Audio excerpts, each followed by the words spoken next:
Assalamualaikum warahmatullahi wabarakatuh. Kami dari kelompok 8 mata kuliah Studi Kelayakan Bisnis. Sebelumnya saya sendiri Wika Kasura Aprilian. Saya sudah mengobservasi dari usaha atau bisnis alat kesehatan dan kedokteran yang bernama Risa Medica.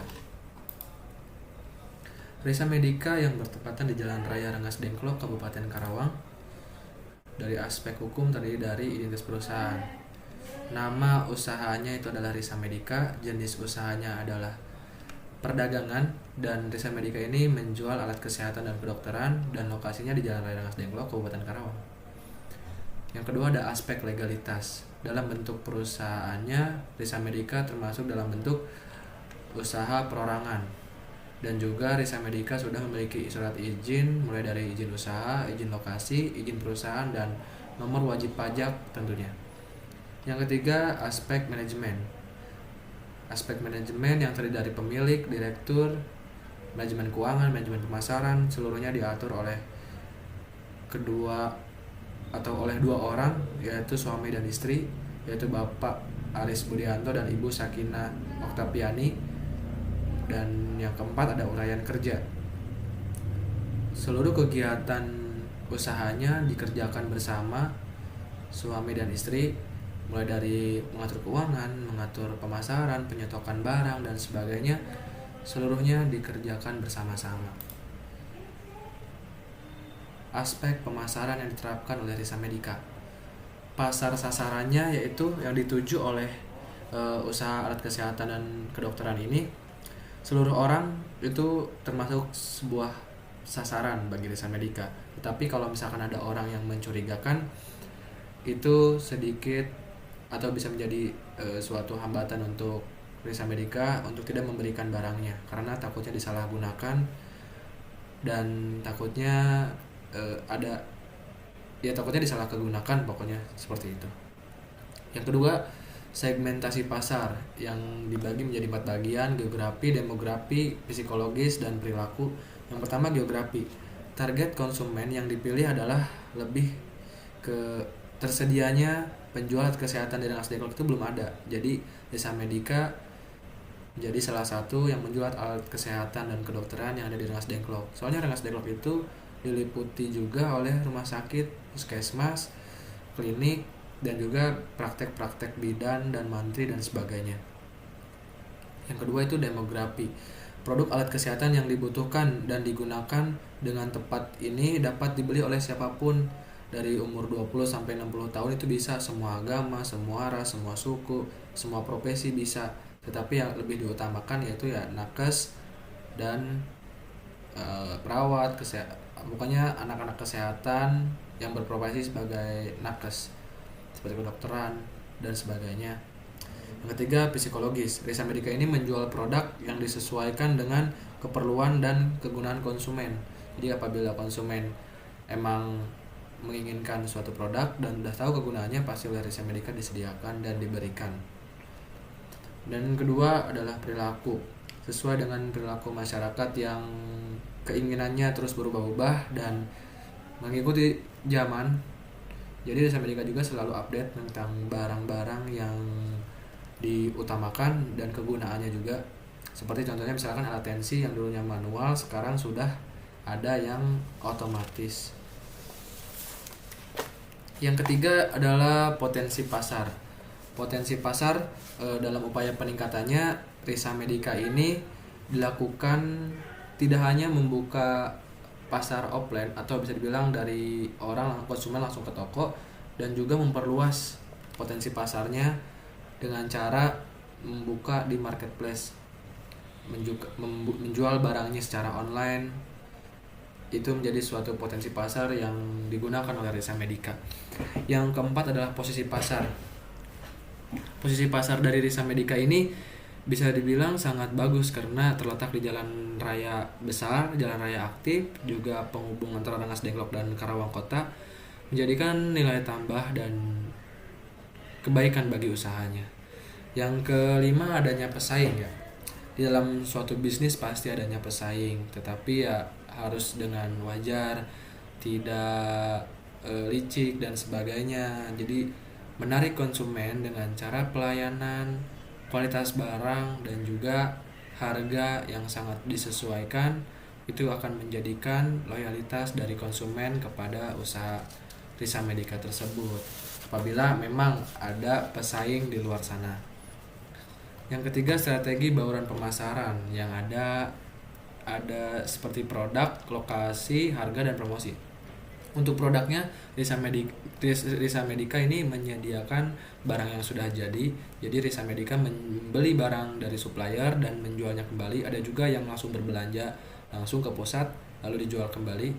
Yang kedua adalah lokasi. Risa Medica memilih melakukan penjualannya di Jalan Raya Rengas Dengklok karena dekat dengan rumah sakit, dekat dengan puskesmas, dekat dengan yang kerja seperti pekerjaan bidannya itu kerja di rumah. Jadi kayak menerima kayak praktek di rumah seperti itu. Yang ketiga ada harga. Jadi kalau Risa Medica ini karena membeli barang dari orang lalu dijual kembali, tetapi ya tahu kualitas dari barang tersebut, Risa Medica menambahkan dari harga belinya untuk menjadikan suatu keuntungannya di setiap barangnya. Dan yang terakhir ada promosi. Promosi yang digunakan oleh Risa Medica ini dari penjualan ya bisa melalui offline atau online, kadang ada promo-promo, dan juga kalau misalkan interaktif ya bisa dibilang sering berinteraksi, mau yang langsung ke toko ataupun yang di online, misalkan nanya-nanya suatu produk bisa di marketplace seperti Facebook, Instagram, dan sebagainya. Dan juga dari mulut ke mulut biasanya itu digunakan oleh konsumen. Jadi konsumen yang pernah datang ke Risa Medica atau yang udah pernah tahu atau lihat itu menjadikan nilai tambah tersendiri. Nilai tambahnya karena menjadikan suatu informasi itu menyebar secara luas dan secara cepat juga. Itu yang menjadikan kalau misalkan emang info dari Risa Medica ini ada barang atau dagangannya atau ada konsumen lain yang belum tahu akan ada alat kesehatan di Rengas Dengklok, itu bisa melalui promosi. Risa Medica dari aspek teknis, cakupan produksi, karena di sini Risa Medica itu tidak memproduksi, hanya membelanjakan atau berbelanja barang lalu dijual kembali, jadi tidak adanya cakupan produksi. Kebutuhan teknis, lokasinya itu di Jalan Raya Rengas Dengklok, Kabupaten Karawang. Bangunannya berukuran kurang lebih 3 kali 5 meter. Kegunaannya untuk menyimpan suatu barang atau stok barang, jadi sangat membutuhkan bangunan agak luas sekitar 3 meter kali 5 meter. Yang ketiga ada peralatan produksinya bisa dibilang cuman peralatan-peralatan yang mendukung. Lanjut ke yang keempat, itu peralatan pendukung seperti kayak misalkan komputer untuk menjawab yang ada di online shop, kayak menjawab interaksi dengan konsumen yang jauh dari luar kota, dan juga siklus produksinya. Jadi Risa Medica itu membeli barang lalu dijual kembali dengan ditambahkan harga jualnya karena untuk mengambil suatu keuntungan. Nah, ini adalah terakhir dari hasil aspek finansialnya, bisa dilihat seluruhnya dalam keterangan baik yang sudah saya hitung sendiri. Jadi baik, sekian dari saya, kurang lebihnya mohon maaf. Wassalamualaikum warahmatullahi wabarakatuh. Assalamualaikum warahmatullahi wabarakatuh. Perkenalkan, nama saya Mutmainatus Salwa. Saya akan menjelaskan usaha di bidang kuliner, yaitu Lut Bakery and Cake. Identitas usaha. Nama perusahaan yaitu Lut Cake and Bakery. Jenis perusahaan industri, kegiatan usaha membuat roti dan cake. Alamatnya di Jalan Raya Teluk Jambe, nomor 2, depan kantor Kecamatan Teluk Jambe, Kabupaten Karawang, Jawa Barat. Aspek pasar dan pemasaran. Demografis, Lut Cake and Bakery untuk semua usia karena jenis kue ini bisa dikonsumsi pada semua tingkat usia. Ekonomi, segmentasi ekonomi Lut Cake and Bakery dapat menembus tingkatan masyarakat menengah ke bawah. Segi psikologi Lotte Cake and Bakery membuat produk yang disesuaikan dengan kebutuhan keinginan konsumen dengan kelas, dan gaya hidupnya. Segi perilaku, Lotte Cake and Bakery akan terus melakukan inovasi produk yang menyesuaikan dengan keinginan konsumen yang akan terus berubah-ubah. Potensi pasar Lotte Cake and Bakery. Mencoba untuk meningkatkan kualitas pelayanan dan kualitas produk yang dijual. Perusahaan juga melakukan berbagai macam promosi dan analisa perilaku konsumen agar mendapat konsumen tetap dan dapat memuaskan hati para konsumen. Posisi pasar. Lotte Cake and Bakery tingkat produk kelas menengah ke atas. Harga yang ditawar pun masih terjangkau karena rasa cake yang enak dan dengan bahan yang berkualitas konsumen merasa puas. Yaitu pesaing. Dalam dunia bisnis, adanya pesaing bukan lagi menjadi hal yang harus dihindari lagi. Keberadaan pesaing justru menimbulkan motivasi tersendiri bagi penjualan bisnis tersebut untuk mengembangkan usahanya agar tidak kalah dengan para pesaingnya. Oleh karena itu, Lotte Cake and Bakery terus melakukan inovasi baru demi menjaga kualitas produk yang dimiliki agar mampu terus bersaing di pasaran. Strategi bauran pemasaran, yaitu berbagai macam cake dan roti yang terbuat dari bahan baku yang berkualitas dan produksi dengan berbagai macam bentuk produk. Yang kedua, lokasi. Lotte Cake and Bakery memilih melakukan penjualan di Teluk Jambe yang berada di perempatan kecamatan. Harga berkisaran mulai dari 10.000 hingga 250.000 sesuai kualitas dan model yang diinginkan pelanggan. Yang terakhir, promosi memberikan potongan harga seperti diskon, pemasaran interaktif melalui sosial media, dan dari mulut ke mulut. Aspek teknis dan produksi. Cangkupan produksi. Karena membeli bahan baku di tempat yang sudah berlangganan dan sudah mengetahui kualitas dan bahan baku dan sudah tidak diragukan lagi.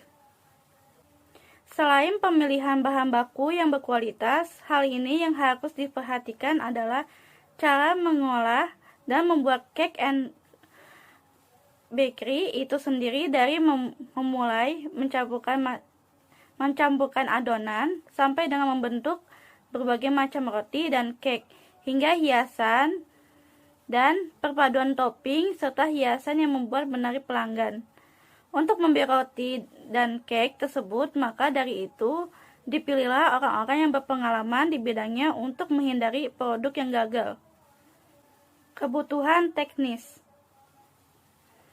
Yang pertama, bangunan atau gedung. Perusahaan Lotte Bakery membeli sebuah bangunan berjenis ruko yang luasnya 400 meter. Yang kedua, peralatan produksi, yaitu oven, kukus, mixer. Yang ketiga, peralatan produksi pendukung, yaitu box plastik food grade, sarung tangan plastik, selotip, dispenser tip, tali rapia, serta plastik besar. Yang keempat, bahan baku utama, yaitu tepung serbaguna, garam, gula pasir, gula bubuk, brown sugar, baking powder, soda kue, ragi, susu, maizena, minyak sayur, dan telur. Yang kelima, bahan baku pendukung, ekstra vanila, kokoa, madu, agar, susu, evaporasi, rempah-rempah, dan kacang kering. Berikutnya adalah siklus produksi. Siklus produksi ada pembelian bahan baku, proses produksi, serta penjualan produksi. Kesimpulan, Kesimpulannya yaitu aspek pasar dan pemasaran Loot Cake and Bakery sudah layak karena dari aspek pasar seperti pemilihan tempatnya yang strategis, masuk semua kalangan, melakukan inovasi produk sesuai dengan keinginan pelanggan, dan akan terus berubah sehingga bisa memuaskan hati para pelanggan. Dari pemasarannya seperti produknya dibuat berbagai macam rasa dan bentuk membuat para konsumen tertarik dengan roti dan cake tersebut. Kualitas dari produk pun sangat terjaga serta higienis, harganya sangat terjangkau, kuantitas sumber daya manusia yang dibutuhkan sudah mencukupi kebutuhan operasional. Dari aspek teknis dan operasional, pembukaan pabrik baru telah layak karena seluruh kegiatan telah memenuhi harapan unit produksi yang ingin dicapai setiap tahunnya. Terima kasih. Assalamualaikum warahmatullahi wabarakatuh.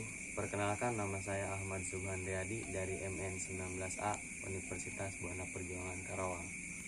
Pada kesempatan kali ini saya akan mempresentasikan hasil kunjungan industri di usaha di bidang jasa ekspedisi.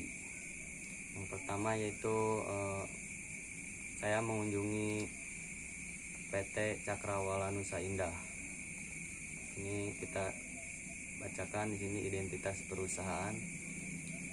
Nama perusahaan Cakrawala Nusa Indah, jenis usaha jasa ekspedisi.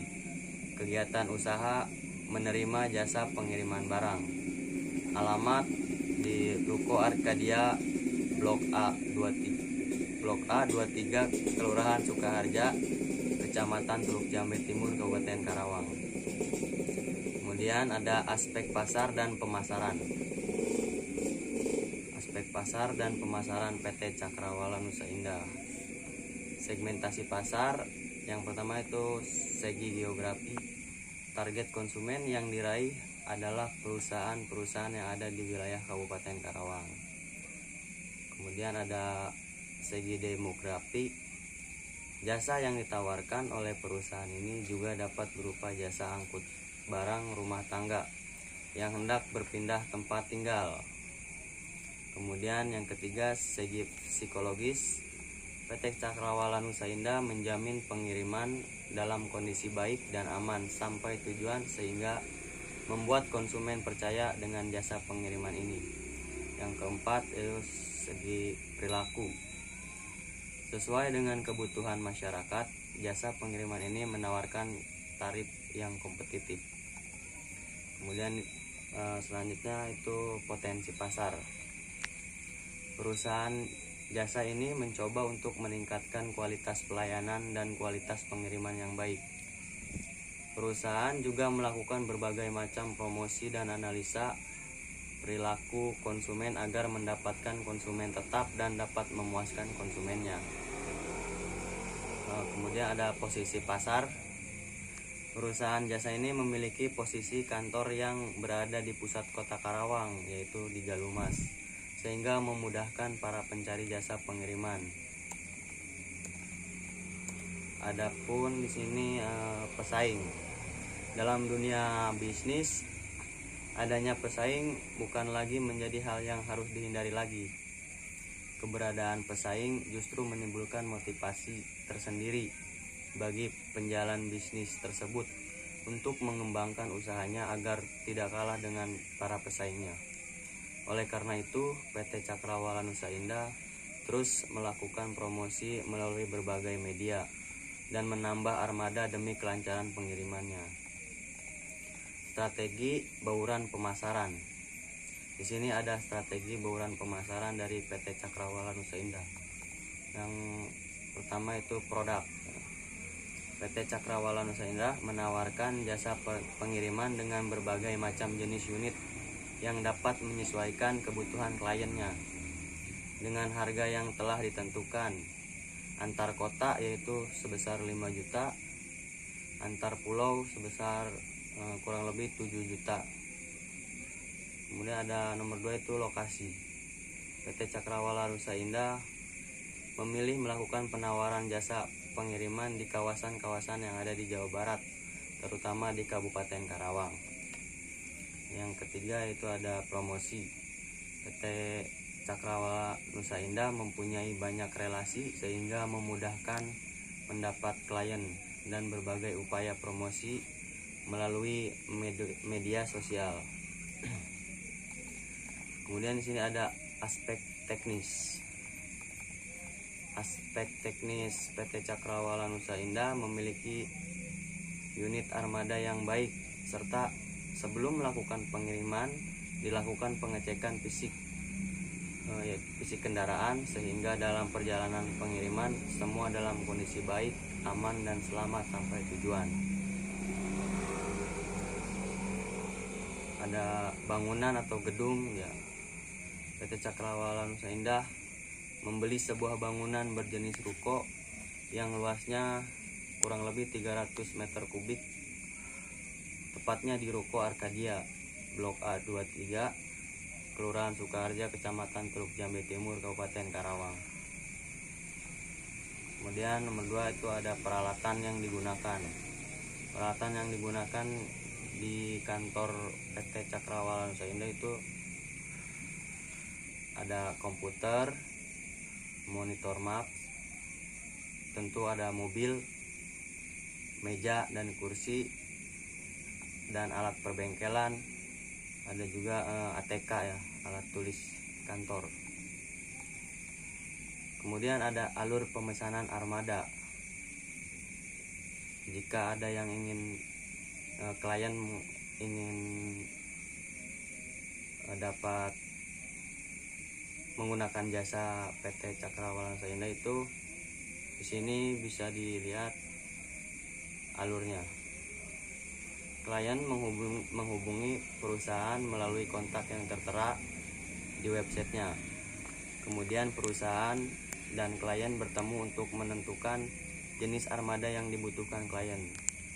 Setelah ditentukan, perusahaan akan menyiapkan armada yang dibutuhkan untuk menuju ke perusahaan klien. Nah, itulah hasil dari kunjungan industri saya. Kesimpulan dari kunjungan industri saya,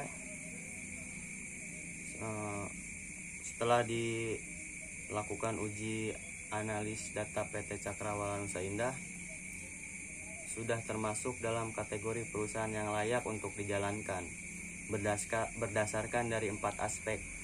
Yang nomor 1, aspek legalitas bisnis.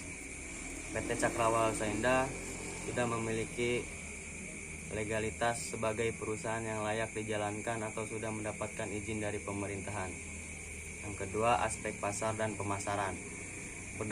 Berdasarkan aspek pasar dan pemasaran, PT Cakrawala Nusa Indah memiliki peluang yang sangat besar dalam menjalankan usaha ini, karena melihat dari jasa yang ditawarkan adalah jasa pengiriman yang termasuk ke dalam jenis mobilisasi perusahaan-perusahaan yang ada, sehingga kebutuhan perusahaan terhadap jasa tersebut akan terus ada. Yang ketiga, aspek teknis. Ditinjau dari aspek teknis dalam menjalankan kegiatan usahanya, PT Cakrawala Nusa Indah tidak perlu menunggu lama untuk mendapat klien, karena sudah memiliki banyak relasi bisnis di beberapa perusahaan, sehingga mempermudah kelancaran kegiatan usahanya. Nomor 4, ada aspek keuangan. Dilihat dari hasil pengukuran beberapa aspek keuangan seperti PP, IRR, NPP, dan PI, bahwa investasi pada PT Cakrawala Nusa Indah dikatakan layak. Mungkin hanya itu yang dapat saya sampaikan, kurang lebihnya mohon maaf. Sekian dan terima kasih. Look at what you